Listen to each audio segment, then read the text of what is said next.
All right, my friends, I really want to share this. This was a great Q&A live that I did with my friend James, who is an absolutely fantastic folk guitar player and guitar teacher. And I want to share it because there's a lot of insight here that I give that I would not have been able to think of myself if James didn't ask me the questions, if his students didn't ask me the questions at the end.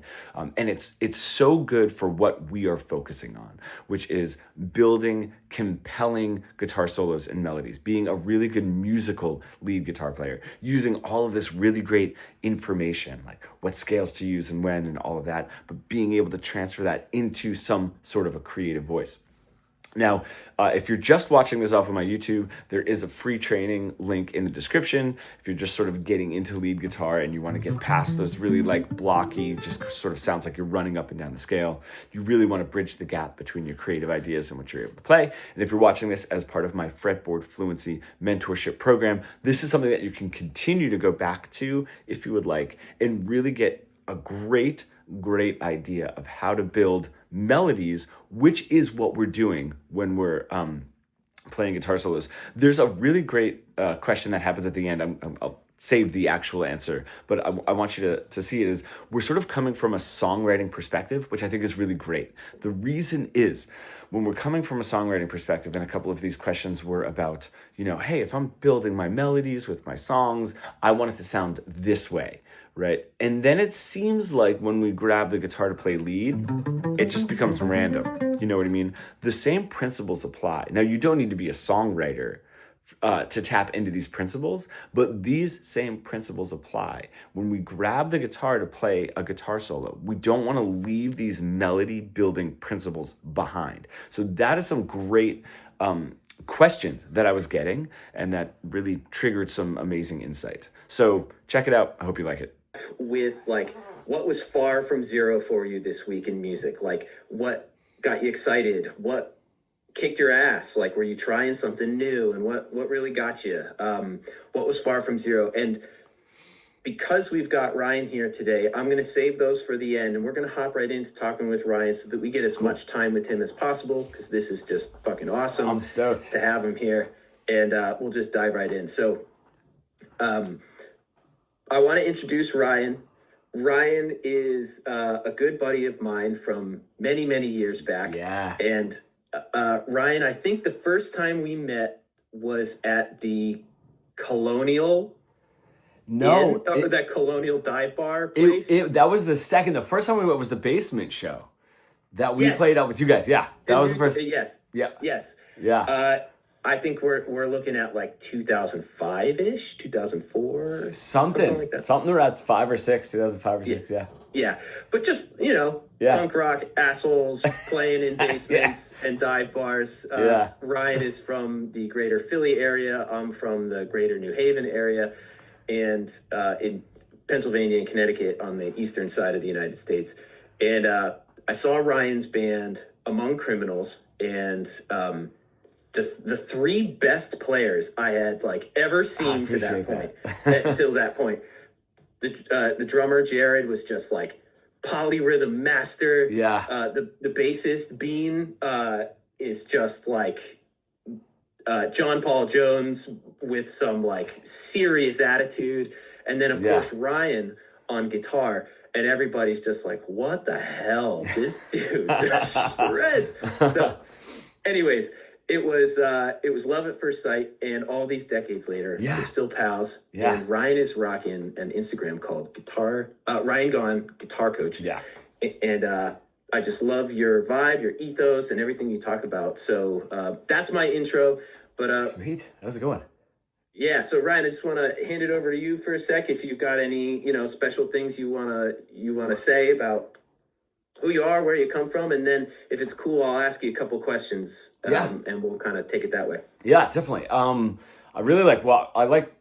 First of all, what James you're doing, with the way that you're teaching guitar, and what I like about it is when I was playing early on, I sort of got into, I took that Jimi Hendrix, route into shredding and wanting to really learn how to play the guitar. But I never just wanted to be a guitar player. So that now has shifted like into my teaching, which is like, there's a million guys that'll just teach you how to like shred, right? And I like what you're doing because you're teaching it in a songwriting in like linguistic way, and in sort of the way that I would picture almost like the harmonic value of it. You know what I mean? And I want to teach it linguistically, like in the melodic way, right? Like there's nothing that you should be doing on the guitar if you're not actually saying something. You know what I mean? And not trying to leave, like the discussion we were having just about the songwriter. So trying not to leave the purpose of playing, and just to be flashy for the sake of flashy. You know what I mean? So that's why I think watching your stuff is really great.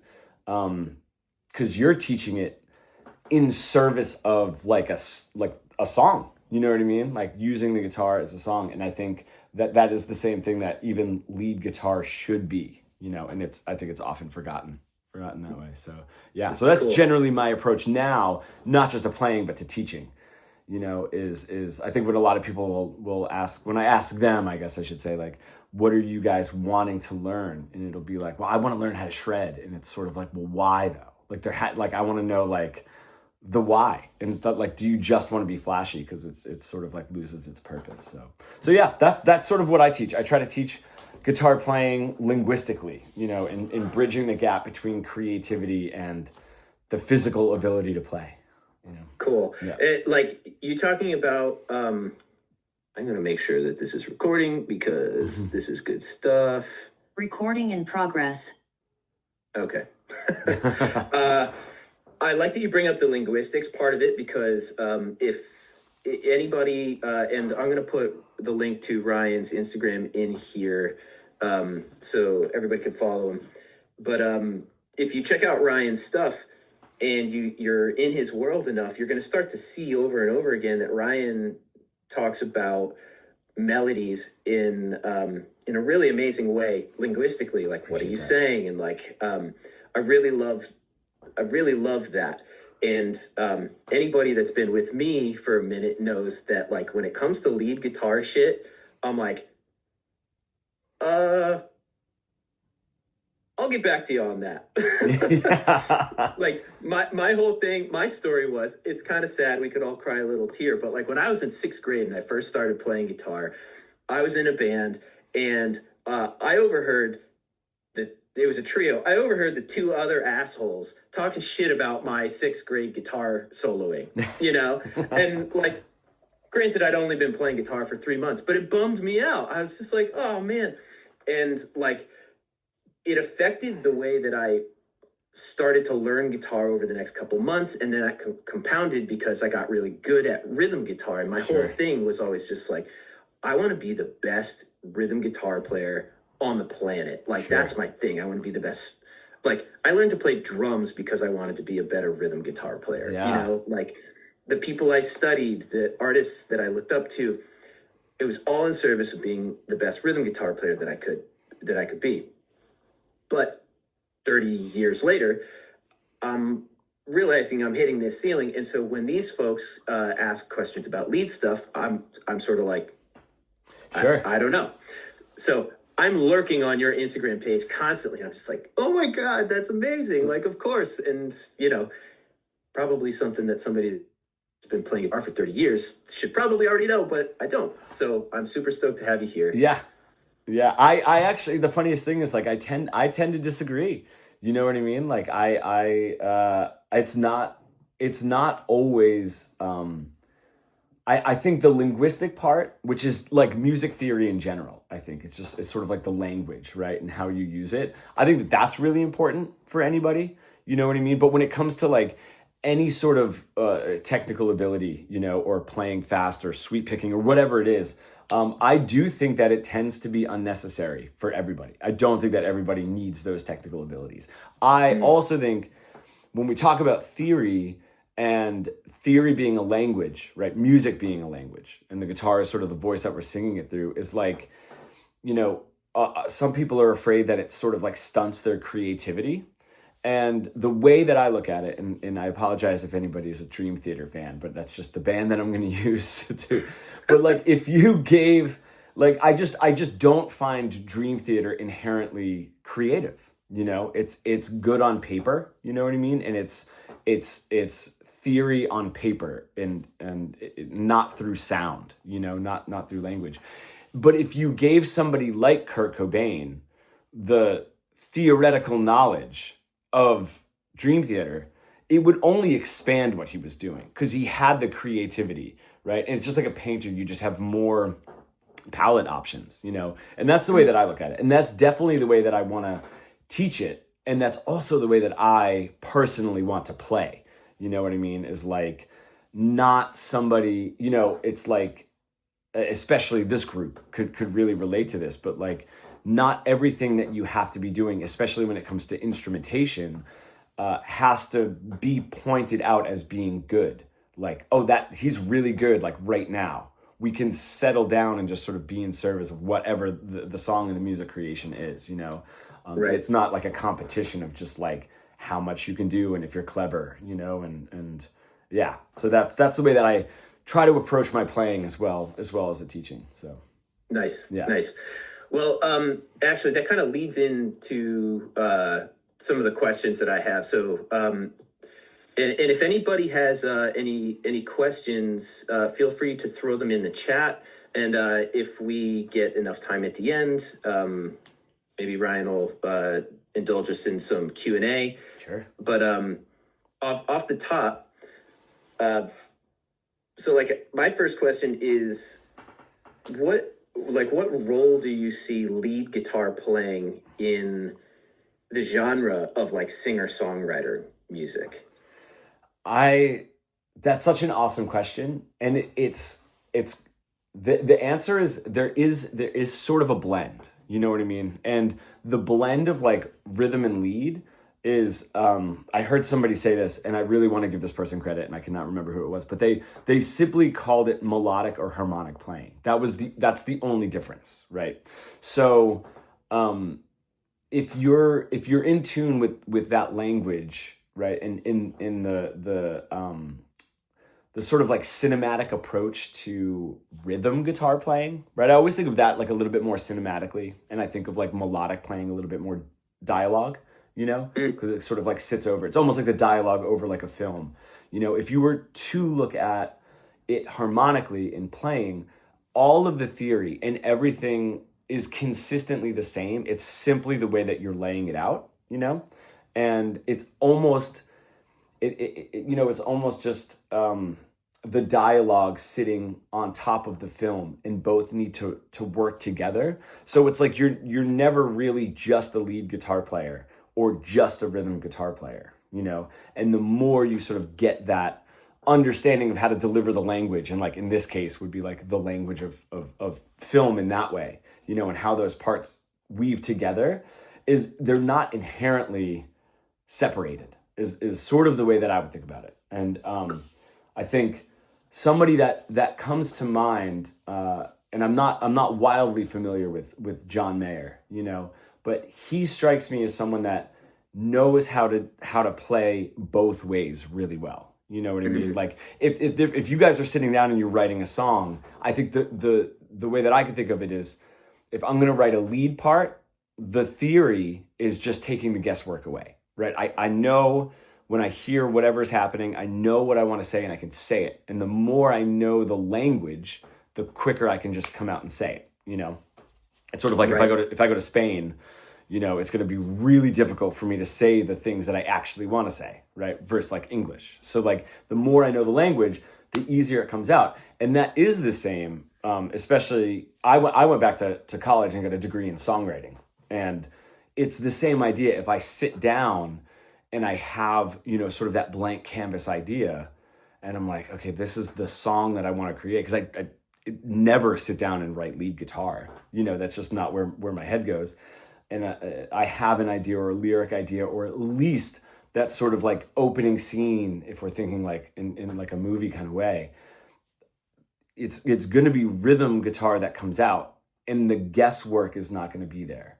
And it's because that language is sort of the same, you know? Right. Yeah.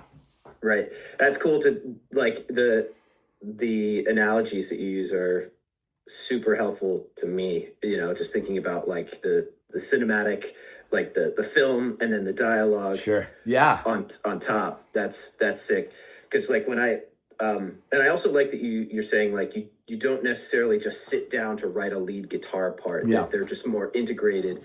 So like I'm kind of skipping around here, but like, how do you think that somebody should begin their journey to understand the theory, the language that can help them not guess anymore? Yeah. What's step one? Because a lot of us, we figure out how to put together chords.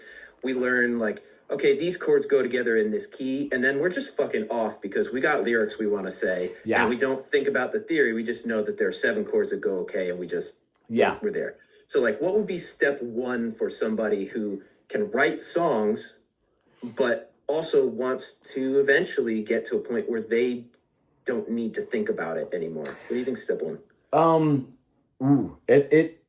It's an interesting step one. Are you, I'm going to just ask for like a slight clarification on a question, but are you thinking, now this is somebody that has been writing primarily just chords. Like, are we talking like how would I structure like a chord progression at that point? Like, or in the lead, or more the lead guitar way? The more the lead guitar way, sure. Like, yeah, from this hypothetical person knows how to write a verse, write a chorus, sure, with chords that are in the same key, cool. more or less, Yeah. Just thinking about that next step of taking, going a little bit further down the path of the lead guitar.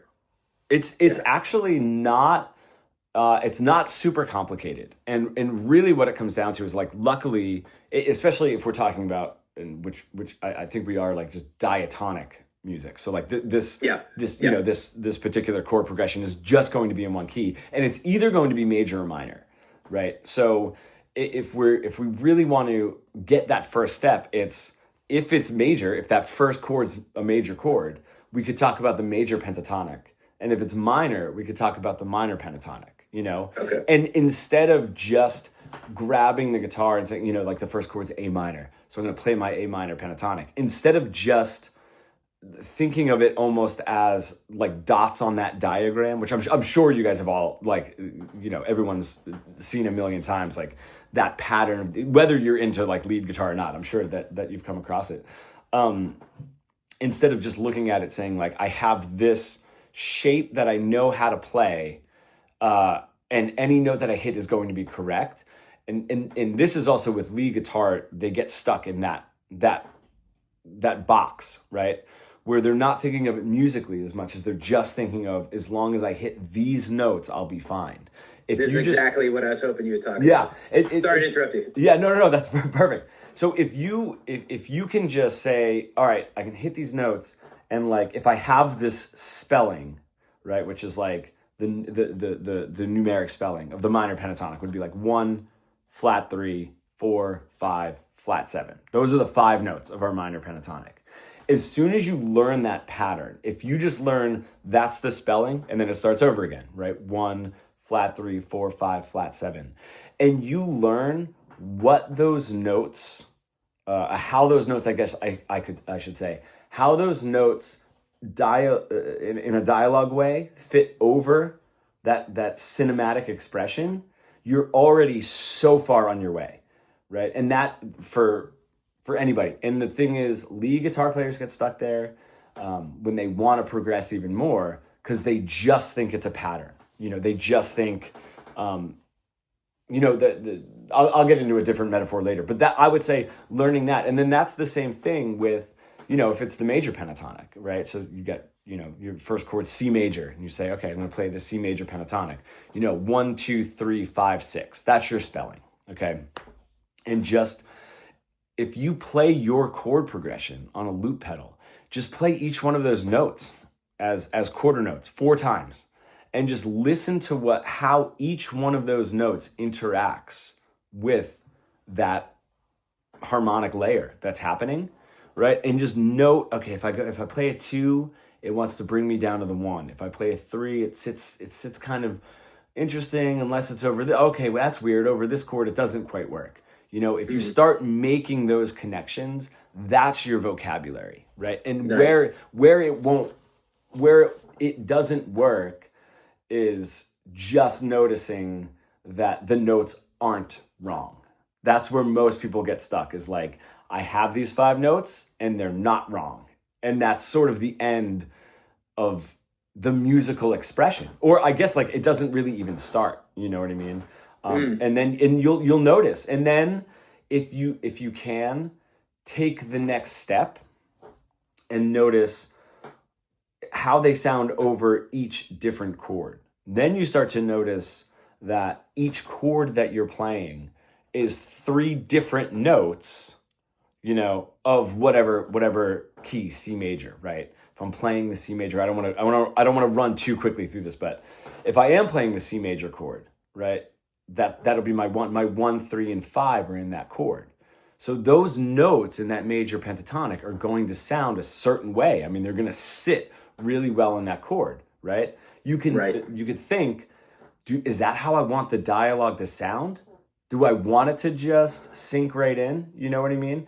Very consonant. Yeah, right. Do I want to sit on one of those other notes because maybe whatever the lyric is, in this case, or the melody or the dialogue, needs to rub against what's happening here, right? Not everything needs to be a nursery rhyme. Not everything needs to just, bounce in that nursery rhyme way. And then, you start saying, okay, when I go to the 4 chord, I now have, 4, 6, and then 1, but man, that 1 sounds a lot different now because it's not the root of that chord, right? And you just start making these connections, that you're gonna notice how much you have just in that alone. You know what I mean? Like in those 5 notes. Yeah. And as you're talking about this, I want to bring up just the image of that pentatonic. Where the hell is where's my share, baby? Okay, yeah. So you said some really, really amazing things about so we have our our box 1 pentatonic here that Ryan's talking about, and there's 5 notes before it starts repeating again. If we're talking minor, 1, 2, 3, 4, 5, and then it starts again. Or if we're talking major, this is your 1, 1, 2, 3, 4, 5, and then 1. And then it just starts repeating. Up here, we have the same notes as what's going on down here. And so, and stop me if I'm summarizing what you said wrong, but like as you go through a chord, you might have these 3 notes within the chord right here. So obviously these 3 notes in your lead melody would sound very consonant. They would sound like very obvious. Mm-hmm.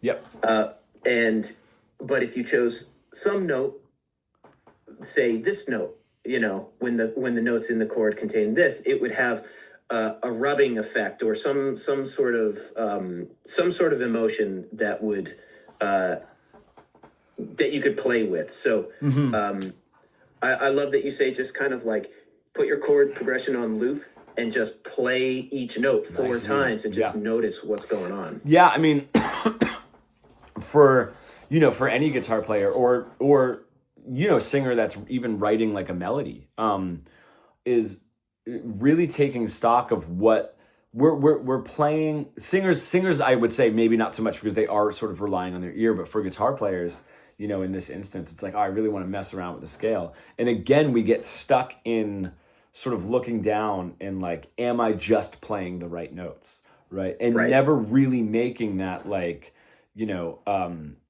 that connection. And usually for the people that I work with, what I see is they'll constantly be playing that root note of that scale, right? That's the first thing that they notice. It's almost like all four of the other notes are sort of like obsolete. Like they're not making an actual sonic connection to them. But when they get to that root note, it just sounds settled, right? That's like sort of like the home base of your scale. And that's what we notice is like they'll constantly be settling on that because at least that note they can make a sonic connection with, and having that relationship, and again, what is really nice is when whether it's a vocal melody or some sort of a lead melody, if somebody is playing that chord progression, it's just getting to the point where you're hearing it and expressing it exactly how you would like to, nearly in real time. And it's the same as having a conversation. You know what I mean? I mean, when you're having a conversation, you don't know exactly what you're going to say. You're realizing what you're going to say, and then you're expressing it how you want to in real time. And that's where that real connection is, I think. And right. Yeah. And so how does somebody get from a point of like this, that shape that I just pulled up, let's say, that's where we're starting, I guess, we're just kind of learning that geometry, and there's just so much you can do with just that one little shape. Yeah. How does, in your opinion, how does somebody start to like, you mentioned like play each of these notes over the chords in your progression and just start to intuitively feel what each note does to your emotions as you hear the chord underneath. So that's one way to sort of like get further down towards intuitive thinking about this stuff. But how does somebody get to a place where their hands can start to do what their intuition, their mental, like how do you connect the intuition from the mind to the hands? Like, what's that process? I think that's such a great question. What it really is like, if we think of, I think unfortunately, and I understand while I'm explaining this because I'm using a lot of numbers, is it sounds as though theory is, or music, I guess theory, right, is mathematical, right? And it's not. I'm horrible at math, so there's like no real way that connects. Yeah, I mean, dude, it was funny going back to school and like I had to take a math class, and it was the final that I took was supposed to be 3.5 hours, and it took me 17.5 hours to finish. And like it was terrible, man. I spent $200 on tutors to try to help me pass that class, but there is no math to music connection. It's language. It's so that's why even the idea of like timbre, or like the timbre of an instrument, it sort of gravitates to like what a baby wants to hear, right? And it has a lot to do with the sound of their mother's voice. These kind of like intuitive things. It's very linguistic. So I think like as we move forward from there, what we need to do is we need to mimic like our parents or whoever is in our surroundings to understand language. And we can do that same thing with lead guitar, but we don't, right? So what happens is, if now you're noticing, and you can, and like you can even learn it, like the flat 3 and the flat 7, okay? Those are the two notes in that minor pentatonic that are closest to the root note. Your root note is going to sound great, right? If you're in an A minor pentatonic, you play an A minor chord, those A's are going to sound nice and relaxed, right? The notes on either side of the A is going to build up tension, right? It's going to be a little like close but not close enough kind of feel, right? It's going to make you really want some sort of a resolve. Like in blues guitar, it's called call and response. You play a lick that ends on one of those notes, and then you like yearn for the next lick that ends on the root note. The thing is, if you're starting to make those linguistic connections, and then you're learning what other guitar players are doing, you're learning how they're using the language, and that's what you're sort of adapting to, But if you're not making any of those linguistic connections, just like you are, sort of like, as you're growing up, you pronounce words the wrong way until eventually you learn the right way to express them, and then you learn your own way to express them. And it's the same idea. It's like, oh, that's really interesting. I can see how Albert King and then Jimi Hendrix and then Jimmy Page played almost the same lick, but totally in their own way, right? They're saying the same words, but in their own way. If you're adapting those sort of like linguistic steps, then you can really develop your own vocabulary. The problem is we never learn that, necessarily, unless I did happen to have a guitar teacher that taught me this. And I like owe this guy everything, just being able to actually show me what this stuff sort of means. But if we don't, we're sort of stuck in this like, other country. And it's like, do I know the language well enough? Do I not know the language well enough? Am I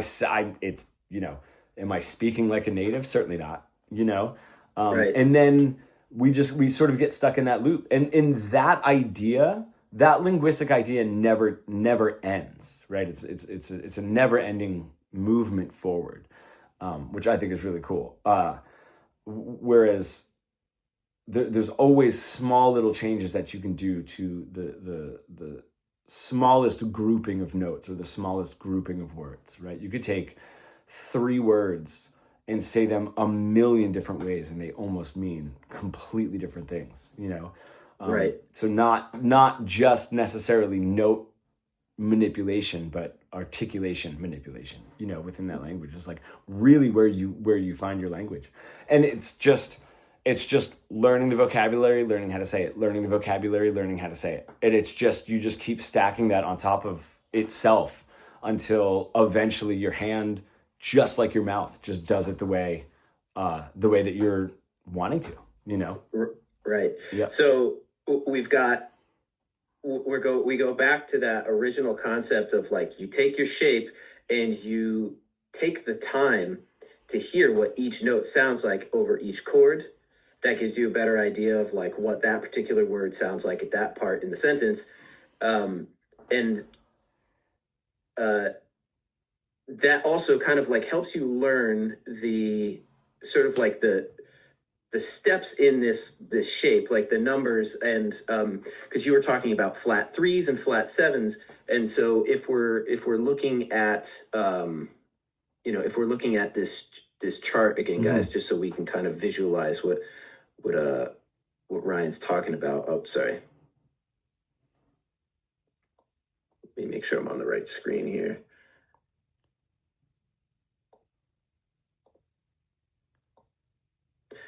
All right, so if we're talking about our flat 3rd, we've got this guy right here. This is what you're talking about, Ryan? That would be for major. I was talking about the minor. Oh, okay. Yeah. All right, so your flat 3rd is this guy. One more. That actual note. Yeah. Right. Yeah. So this is the one that. Okay. Yeah. And our flat 7, which is this guy. Mm-hmm. And so what Ryan is saying is that, like, as you start to play these notes, this guy is the closest to your blue note that you can be within this framework. And this guy is the closest that you can be within your framework. And you'll start to notice that there's a certain pull and push happening with these notes. And so getting familiar with what each one of these guys does and how you feel it pulling or pushing you is going to help you sort of like develop your linguistic ability. Like a note that feels like it's rubbing, that's got a real emotion to it, Definitely, yeah. or a note that feels like it's settled, that has a real emotion to it. So that's that part of the process that Ryan is talking about. And then the next part, which I love that you were saying, is like, we learn language by being around people that speak it, Yeah. So by not actively sort of like looking at artists that inspire us, we're kind of doing ourselves a disservice, because we're just sort of, Yeah. Or learning their solos and not learning and not tying it back to anything linguistic, which happens all the time, where people are just like, sort of like,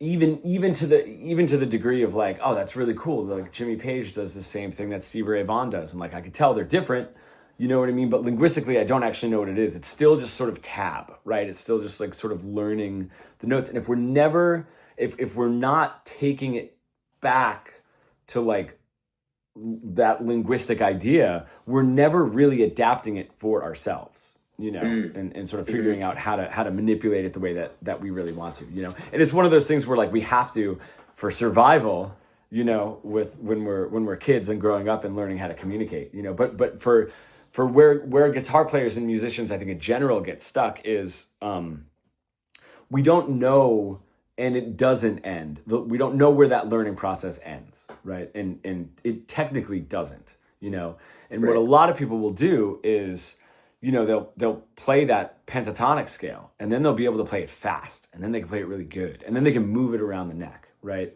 And to them, and these are specifically the people that I work with, will say, well, I already know the minor pentatonic, And, Right. and like some of them won't even know the spelling of the minor pentatonic, right? They'll just know where to put their fingers, right? But nobody is telling them that that's not even the tip of the iceberg, right? We're not even at the tip of the iceberg, let alone everything that's below it on how to actually use it, And I think, it's sort of like, if I had gone back to Berkeley for a songwriting degree, if I'm going to sit here and say like, oh, well, Jimmy Page uses the minor pentatonic, so all I have to do is use the minor pentatonic and my solos will be as good as his, right? Would be the same idea as like if I went back to Berkeley and I said like, Dylan or Springsteen or like Phoebe Bridgers or whomever, oh, they're just using 3 chords in the English language. So as long as I just use the English language in 3 chords, I'm going to write songs as well as them, And it's like we haven't even gotten down into those details. And I think the coolest part is, that is sort of truly never ending. That sort of like artistic approach is like, it's truly a never ending process. So right. Yeah. In the same way you have Dylan, still writing songs with 3 chords. Yeah, definitely. Right. So you talk about like, want to see if we can leave about 10 minutes for Q&A here. Sure. So, you talk about like melodies as language. So like a lot of us are thinking about writing our own songs in this group, and a lot of the people that are going to be watching this recording, perhaps they're getting, their chops are getting solid on folk guitar, and they're thinking like, okay, how do I write melodies? Like whether it's a vocal melody or using a pentatonic scale to write some kind of like, George Harrison-esque kind of like sure. Very melodic vocal sort of guitar hook or something like that. But like, what is your sort of like 10,000 foot view on like how melodies should work? Like you talk a lot about dialogue. So I was wondering if you could talk about melody. Yeah. Mm-hmm. Yeah. I think we're a little in a certain stage, we're a little too inclined to, and I'm still going to relate it to dialogue, but I want you to. But I want to get into that melody. I think that we are a little too inclined to change things too quickly when we're talking about melody, and when we're talking about in this case instrumental melody, right? And the reason that I want to relate it to dialogue is like we're missing one element, and that's the lyric. Right? So you can have a repetitive melody and a different lyric. And that lyric, because our comprehension, right, is going to be hearing and almost like picturing the words, if you're that type of person that sort of pictures what's happening, or like if you can't look at something and not read it like in your head, if that's the way that you process language, we're going to be primarily seeing those words more so than we're going to be hearing that melody. If there are words to the melody, right? So if the lyric is changing and the melody is the same, it's going to be able to replay itself over and over and over, okay? And we're going to perceive it as somewhat different, rather than if it's the same exact melody just on some form of an instrument, right? The problem is if we're not thinking of it with that linguistic attachment, we're now thinking that we have to be all over the place, And I think the big thing is we can still allow ourselves the repetitive nature of melody writing. And that's like, whether, if we really want to sort of like stack it up, it's like, if I'm going to be writing something that's 8 bars, okay, maybe I want the 4 bars to directly repeat. You know what I mean? But I can also have the first half, the first 2 notes of the first bar repeat for the second 2, right? And then the next 2 measures drift away a little bit, and then I can tie that motif back in. So there's constantly, you're constantly playing on what you just did. That's the best melody writers, whether it's on the fly, like they're improvising, or they're actually sitting down, like someone like George Harrison, I would imagine would be someone who would sit down and sort of write this kind of stuff. Is we're never detached from what we just said. And that's vital. Yeah. There. Yeah. This is huge, because that's exactly what language is. And we don't do it when we're speaking, and if we're never detached from what we just said, we only have 2 options: say the same exact thing or change it. And then how much do you want to change it? How much does it make sense to change? So if we're constantly, if everything that we're playing forward is a reflection of what we're doing before, you're never going to truly be lost in a melody, right? Because you're simply, and that could seriously be a juxtaposition in like, the reason that I'm playing a 16th note run is because I just played, a dotted quarter note run. So they were like a longer, this sort of longer, maybe even more syncopated, right? This rhythm that was like, da da da da da da da da da da. I have those 2 half notes. I have those 2 half notes there because of what I did beforehand. You know what I mean? Even though that first syncopated rhythm is completely different, right? So it almost seems like I've gone somewhere like new, but if that was a conversation, it would keep going. If I had done that same rhythm, maybe it would start getting too repetitive. You know what I mean? But now I'm juxtaposing what I just said, or I can repeat it if it fits what it is that I want for that particular melody. You know what I mean? So it's literally the game of never forgetting what you just said. Yeah. And that's like, you can't get lost, and that's exactly how people get lost, especially in improvisation is my metaphor is always like, being like an elementary school music teacher is like having those kids that just like tug on your sleeve, and they're like, guess what I did last night? Guess what I had for dinner? Guess what my best friend did? Right. Nothing that they're saying they're not telling you a story. It's just random phrase, right? They're not, there's no continuation, right? They're not considering what they just said in what they're saying now. If you can always consider what you just said, you'll never get lost in what it is that you want to say. So, I'm listening to you, and one of these days, I am going to be in your program, and you're going to see me show. And you're like, okay, sweet, James is in my program. Yeah. And so, like, I, as like a vocal, a melody writer for vocals, I think I do rely on repetition that I can get away with because I have all those new lyrics. And instrumental melodies, lead guitar, it's something I haven't really focused on. So like when you talk about when you make the analogy of like the kid, like today, my son did it to me a million times. Yeah. Just like, guess what this is? Hey, look at this truck. Hey, you want to do that? And it's like, there's no connection to what came before it. So when you said that analogy, that really kind of like opened my mind, because I never think about that when I'm soloing. I never think about what came before. Well, and I think that this almost goes back to that first question that we talked about, like when I was sort of saying like the blend of harmonic and melodic playing. You got everybody in here like wouldn't grab their guitar, and to write a chord progression, you wouldn't write a second chord that has nothing to do with the first chord. You know what I mean? Like you wouldn't write a 4-chord progression where there's no continuity in it at all. But to be honest, unless you were writing something undiatonic, like a Nirvana song, like Kurt used to do that. But again, that was considering what he just wrote. So if we're doing it harmonically, right? If we're doing the continuity down here, imagine a film with that scene continuity, and the dialogue has nothing to do with it, or nothing to do with each other. It's just like it wouldn't make any sense. We wouldn't do it visually. We wouldn't do it harmonically. So there's no reason to just break those rules just because you're doing it melodically, you know?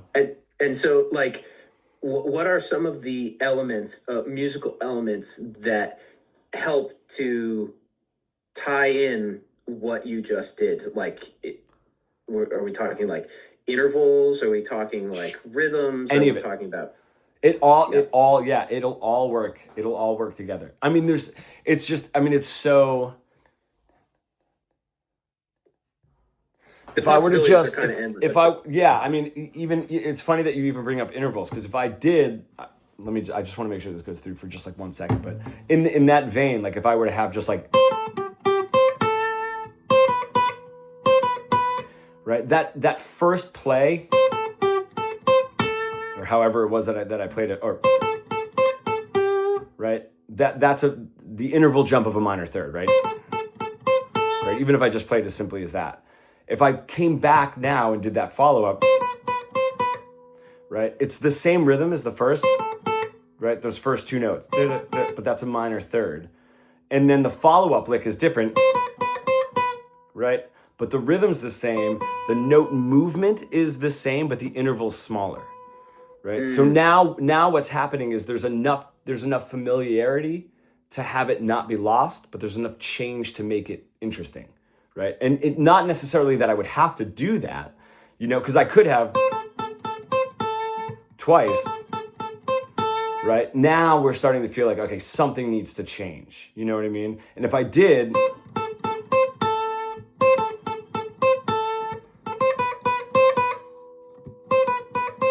Right. Now just having, it's not that much different.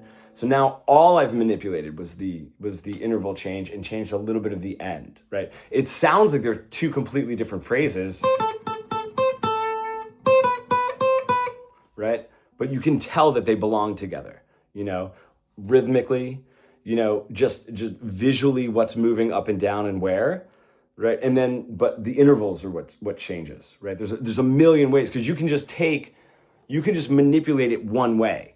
You know what I mean? You could change one of the things. This is where it just gets really interesting, is like you can just make one change and it can change everything. You know, I even think of, if we were to think of dialogue, if you think of the 3 words, what the hell? You know what I mean? There's a million ways that you could say that, you know, like in a movie, and make it mean something different. And just the more you play into it, and the better this gets, the more you realize how much you can express with that, you know? Mm-hmm. And most people are doing it, like you were saying, like writing their vocal melodies. Like these are things that you're already doing, because with the vocal melodies, you have to relate it to language. You know what I mean? And you can't play too, you can't sing too quickly. Like, right, with the guitar, if somebody picks it up and just starts shredding all over the place and it has no continuity, they're doing it physically. They're not doing it linguistically. You know what I mean? But we don't really have the ability with the voice to do that. So there always has to be some sort of pleasant continuity, at least, you know, to sort of form something, you know? Right. Yeah. Right. Well, that's awesome to think about, like that whole big picture, that those last couple minutes of how, when you're writing melodies, just like in the same way that any of us here, we would never write a chord progression, go from chord 1 to chord 2 without thinking about how chord 2 makes us feel in relation to chord 1. Totally. Yeah. So like that's big for me. Thank you from Connecticut, saying thank you very much for that about lead melodies. Cool. So if it's cool with you, man, would love to see if anybody has any questions. I see George wrote something in the comments here, looking to know how lead guitar and writing melodies can be parallel. There's a bunch of different ways. George, is there a little bit more just so I nail the question, like how you're thinking about it? Yeah. So when I'm writing songs, I won't say that I'm just like grasping at straws for progressions. But I do find that I'll be da da da da da da da da da da da. But I'm really sometimes I'm like, is this just too boring? And you already addressed part of it where you had mentioned that you can alter rhythm and you can alter Sure. interval, which is you just mentioned. But I'm just kind of looking for. I think that's already a good portion of it. But really, it's in the context of writing melody for lyrics. And are there things that I can steal from learning how to do lead guitar that are parallel with the idea of, okay, I'm writing this thing. Do I just go by my ear? I can do that, but that's going to get me so far. But then, like you said, you want to know more of the language. How can I then, what can I leverage from the language to get a little bit better at it? Does that make sense? Yeah, totally. Yeah, definitely. I think the one benefit that we do have with lyric writing specifically, right, is having the movement move with the actual language itself. You know what I mean? Not emphasizing the wrong word. You know what I mean? Or not accenting the wrong word if that's not how we would actually speak it. So there tends to be something a little bit easier there to try to figure out. I know like what I try to do is just say it over and over, right? And figure out, is there a word in there that I want stretched out longer? Will that make that much of a difference? If you take a dusty old picture frames, right? You can emphasize either one of those syllables and it's going to be a little bit different. Or you could say it faster, you could say it slower, So we have those abilities with our melody writing. I don't, one thing that I will say, and don't let me go off like on too much of a tangent because I want to hit it, but when you were saying boring, I'm just interested in what you mean by boring. And I'm gonna say this statement and then I just want to follow up with like exactly what you mean by boring, because sometimes when people say boring, they think one thing and it means another. Okay, and like and I have my little practice guitar here, but as an example, I want to turn this back on. People think that this is boring.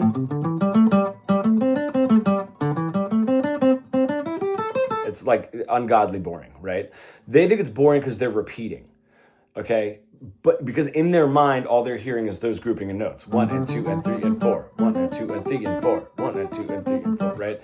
The thing is, it's boring because they're not repeating enough. They're not actually picking somewhere to take that particular phrase, and you can use this in like your lyric melody writing as well. Is it not exciting enough as a standalone melody to then when you repeat it, it's actually repeating itself, right? I think of this like an introduction. Hi, my name is Ryan. Hi, my name is James. Hi, my name is James. Like if we go, you guys, no, you're not repeating what I'm saying because it's not interesting enough to be repeated, right? But if I say like, hey, my name is Ryan, like, oh man, I was here like 11 years ago. And then James was like, hi, my name is James. Oh my God, you know what? I was here like 11 years ago. It's like, okay, now he's repeating what I'm saying. So I think boring can almost be lost, right? If your melodies are getting lost by trying to do too much, is a lot of times, in the early stages of lead guitar, before we can attach it to language, and in the stages of melody writing is actually what's making it boring. Right? So if I have those, I'm not saying anything here. There's like none of those statements are being repeated. There's nothing interesting there, right? If I do something less and actually repeat it,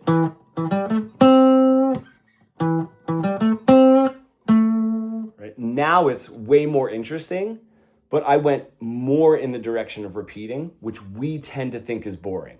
So if you were like, I would say record, if you're doing a melody with lyric, record the melody by itself and see like, is it like too open-ended?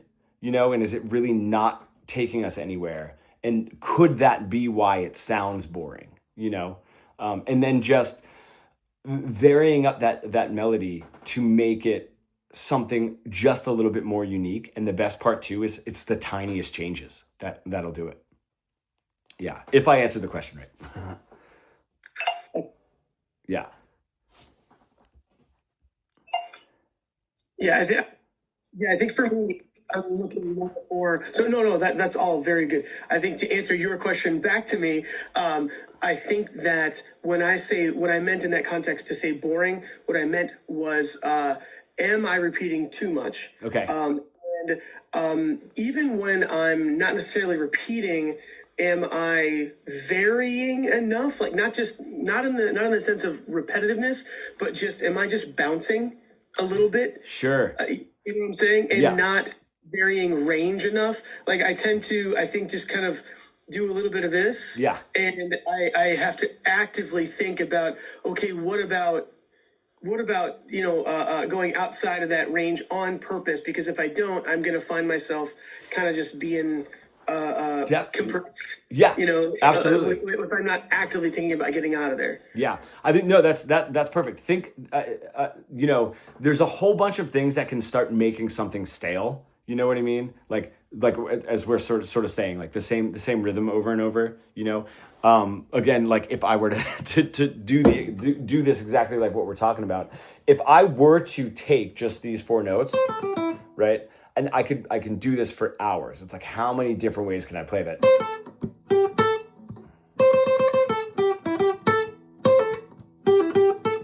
Right, but no matter how much I change rhythmically, like any emphasis or any order of those 4 notes, eventually just in that sonic spectrum, it's gonna get boring, right? Just because I'm only in those 4 notes, you know what I mean? So that's where you can start to see, like, I might need to, even though I'm doing plenty here, you know what I mean, to make those appropriate changes, doing the repetition the way that it needs to be so it doesn't get lost, but also doing like enough refreshness so it doesn't get too stale.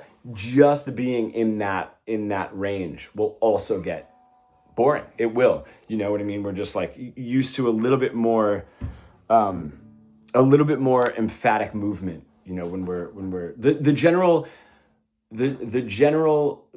context would be like in a verse is like for theory is like a 4th or a 5th, right? And that's just if you're sitting down with a friend and you're talking, generally the lowest note to the highest note is a 4th or a 5th.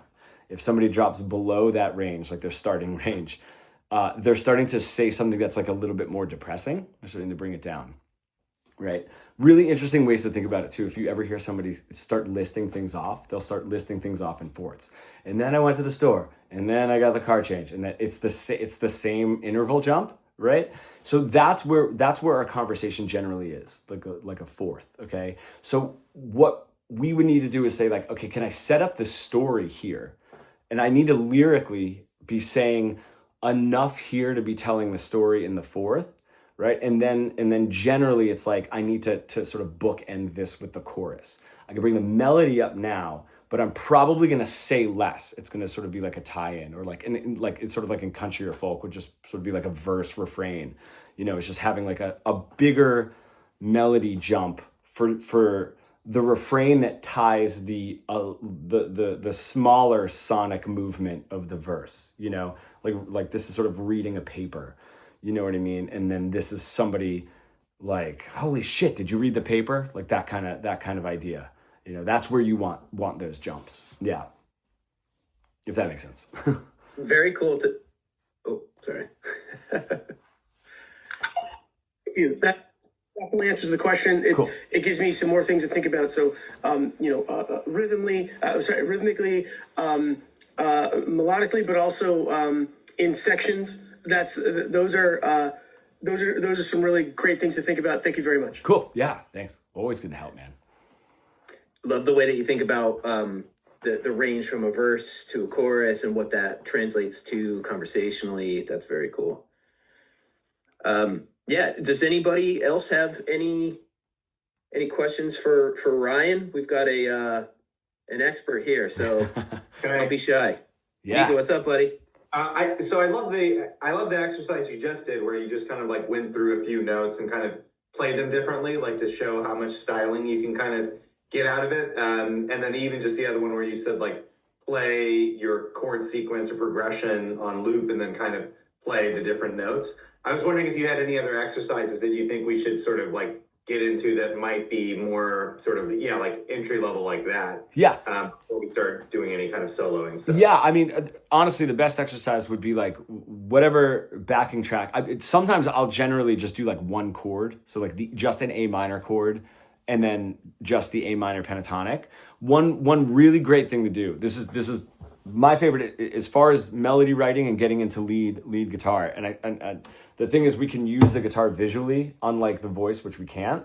So we're sort of stuck using. That's where we get lost as guitar players, is like, I know these are the right notes, so we just get lost in it visually. We won't even know that we hit a wrong note, right, unless we see ourselves doing it. So the way that I would generally show somebody how to develop some sort of a vocabulary is, let's take the word choice away, okay, and so now we just have two notes, right? However we want to play them. How can I play those two notes that differently? Right, play it first, very like whatever the pace is. Real boring, right? Cool. And then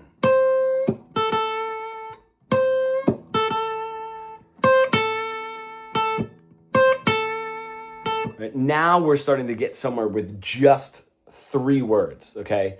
And then from there, we can start just repeating. Right, so I'm still just playing 8 to 5. I'm just deciding how many 8s and how many 5s I want to play. I can start moving back and forth. Right, now I'm manipulating the rhythm and just adding a couple of notes and now jumping back and forth between those few notes, right? If I do that, I can then add. Now when I add this note, I'm not going to get lost because I've already started developing some sort of a vocabulary with 2 words. I can add 3 words, I can add 4 words. Right?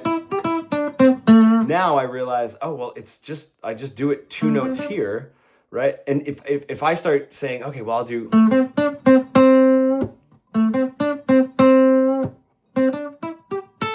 Now these areas don't feel like I'm getting lost, because I've developed something here, and I've developed something here, and I've developed something here, right? Now, this is where we start getting into, I've done a lot with a little. I mean, this is why AC/DC solos and Jimmy Page and Stevie Ray Vaughan and Hendrix and stuff, they rarely break out of first position pentatonic because of how much you can do with those notes, right?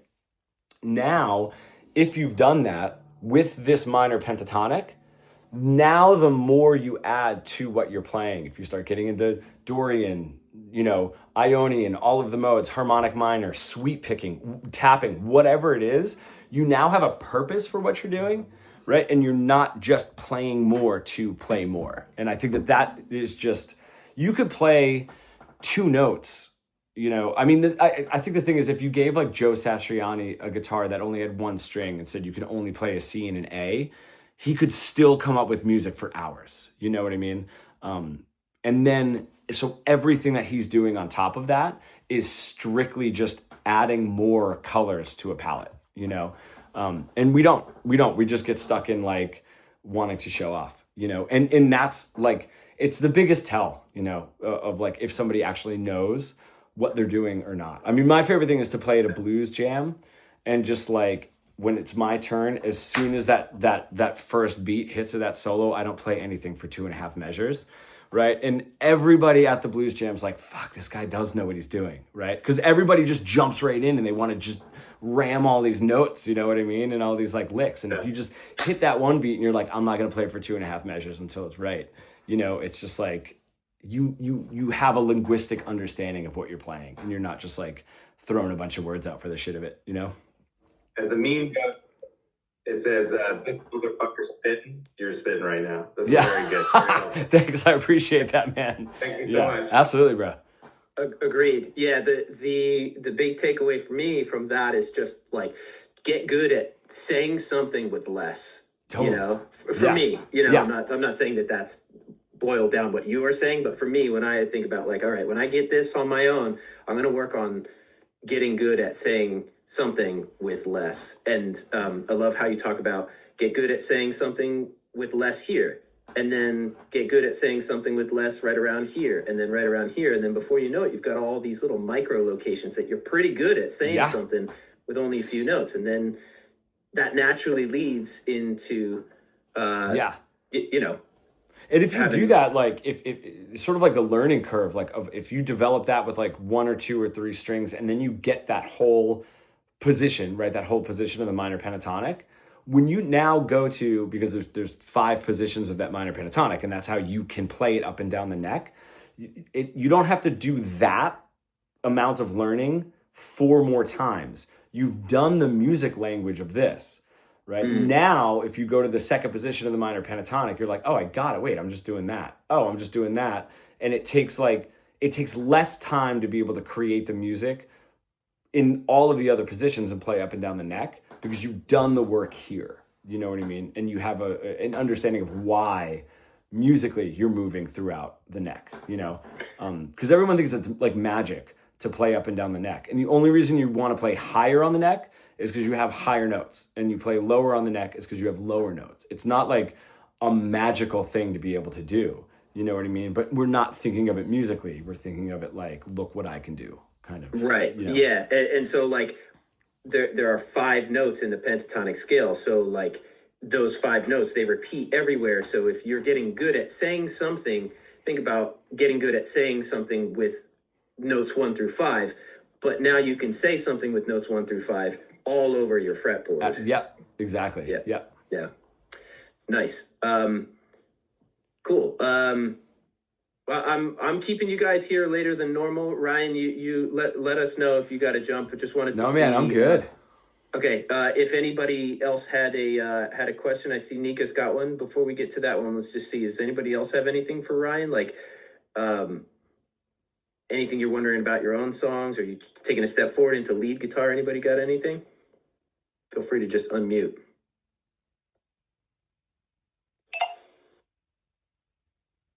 Cool. So yeah, Nika, what do you got there, buddy?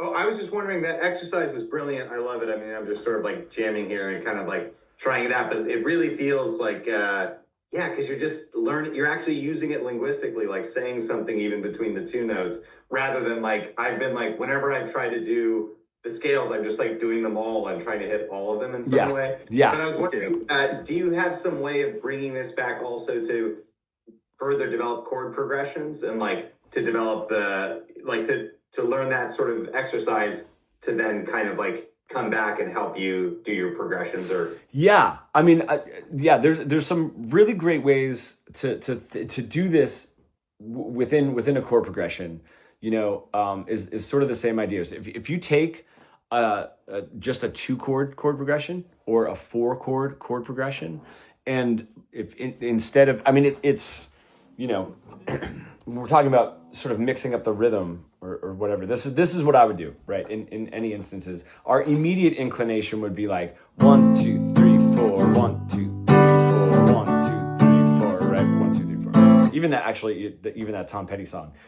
even in that, he does something really interesting. 1, 2, 3, 4, 1, 2, 3, 4, 1, 2. He doesn't switch until the 2, right?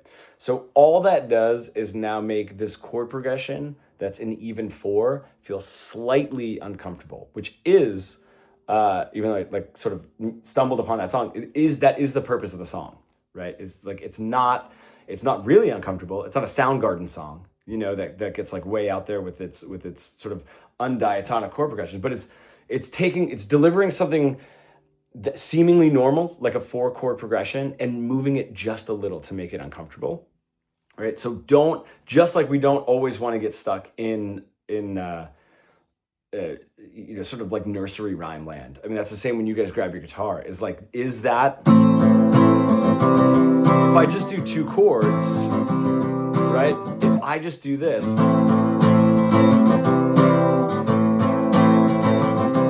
mean, it immediately darkens up the song just because, you know, that the A minor is a measure and a half, and then the C is only the last half of the second measure. You know what I mean? In figuring out like how you want to place that we are in a place where when we talk about the scene, or sort of like the harmonic landscape of a song, and like what we're doing is we do need to stick to rules a little bit more, right? Depending on what it is that we're writing, you know, and we can get a little bit more creative with the dialogue that's going over it, but still just those slight changes are going to make it that much more interesting, you know, and might be what you're trying to say. Like, we don't just have to approach it the same way. Yeah. Or like, another big thing is like, not every fucking beat has to be played, you know what I mean? And like, not every downbeat has to be emphasized. I mean, if you just take something simple, right, and your chord progressions, bop, bop, bop,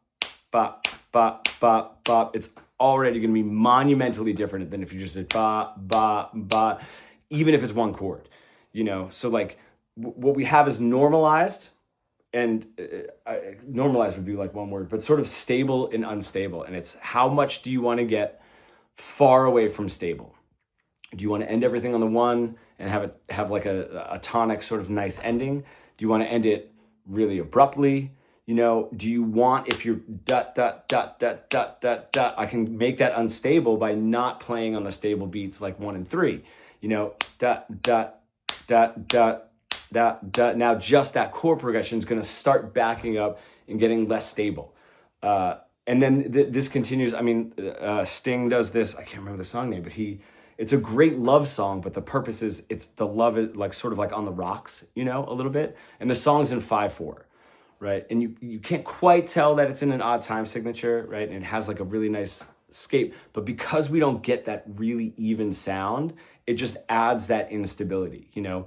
Or do you want to write something like Mars Volta that's like just so wildly unstable? It's like, you better have the lyrics to match that, you know what I mean? Like, I don't know what their songs are really about, but you know, and that's the other thing, is like, it comes down to what the purpose of the song is. I think when we're also talking about melody writing and songwriting, is a lot of people will get up, like when I've gone to like conferences and like done some judging at conferences, is they'll get up and they'll say, this is a breakup song, and the writing and everything is even in 4s and resolved. You know what I mean? I mean, they're sticking so much to like, this doesn't sound like you're hurt. You know, it doesn't sound unstable. There's a million ways to make it unstable, you know? So, yeah, and a million ways to make something interesting. This is great. Yeah, sweet. Yeah, it's important to think about, like, every choice that you make with your guitar, with your vocal melody, with your lead guitar melodies, with the instrumentation that you put in your song, it has a invisible subconscious repercussion to your listeners' emotions. And just mess with that stuff. And sometimes you can be cheeky, and like maybe you throw like nursery rhyme melodies, but with lyrics that are just like, oh my goodness, how could you possibly combine these two things? And that makes you really uneasy, you know. But I love how all these examples that you give demonstrate that. And so anybody thinking about creating anything, just think about the subconscious repercussions that your choices have to your listeners' emotions. And that's next level. That's you're going below the surface, and that's how people get to a place where people come back to their music over and over again, because it makes them feel something. And so that's what this is all about. Yeah. So nice, dude. Well, sweet. Ryan, thank you so much. Yeah, this is great, man. Thanks for having me. Yeah. Snaps for you, dude. Appreciate you being here, man. Hell yeah. So before we go, how can people follow you, learn about what you got going on if they want to learn more from you? Like, can you plug some of your stuff? Yeah, absolutely. Instagram, I mean, Ryan Gong Guitar Coach is just like where you'll find me, and like Facebook as well. I mean, I'm up there, but YouTube channel, just a little bit more long form stuff, you know, and a little bit more short form on like Instagram, but I'm pretty interactive, you know what I mean? And I do love answering questions, mainly because it also helps me put out what I should be, sort of putting out there. So yeah, I mean, I'm easy to find. Okay, cool. Yeah. And I'll in a follow-up email, everybody, I will put Ryan's links in there so that you can click on it and get into his world. And when you hit him up, let him know that you're here on this call and Hell yeah. ask him some questions. So Hell yeah. Cool. Right on. Well, thanks again. And thank you to all you guys for coming. Best night of the week when we get to do these things. And I will catch you on Wednesday, not Thursday next week. And Ryan, come back anytime you want, man. Have me whenever, man. I love blabbing my big mouth. Cool. All right, guys. Well, have a great week. Play some guitar and put some of these things that Ryan had taught us tonight to work. And start thinking linguistically with your melodies. Goodbye from New Zealand. Yeah. Yes. Yes. Have a great day. Rest of your Friday there, Rob. Yeah. It is. It's beers night. Yes. Oh yeah. All of us, we've got one more day to slog through, and then we're going to join you. We're going to be thinking of you. Yeah. I've thrown some Kiwi music on there for you. Nice. A lot of Kiwi music is quite reggae. Mm-hmm. Sort of roots reggae, and the other genre that's pretty big down here is hip hop. Nice. So that's sort of reggae and hip hop are the two big areas. From an American point of view, you guys would know a lot of our artists like Lord, Crowded House, the pop side of it. We don't really have much of a folk scene, but the reggae scene is really big. Nice. So I put about 10 or so artists down there for you to have a look at, and I'm sure you're going to find a couple of really good ones there. Nice. Oh, nice. Okay, yeah, I see it in the chat there. That's great. So, but what I'm picking up is that you're going to be the next New Zealand Bob Dylan, because there's a big hole in the market. So it's all you, Rob. Yeah. I love Bob Dylan. Jeez, wasn't that movie great? That was a good one. Loved it. Maybe want to listen to his stuff. Blonde on Blonde was my first album. Nice. Yeah. Great album. Well, not the first one I bought, but the first one I got thrown out of a caravan park for playing it too loud. Or you call it a trailer park. Doing some partying, listen to Blonde on Blonde. Yeah. I'll let you go. All right, guys. Well, thanks again. We'll catch you next time, and I'll post the replay. Cheers. Awesome. All right. Thanks again, Ryan. Yeah, man. I'll see you guys. Thanks for having me, James. All right. Later. Later, man.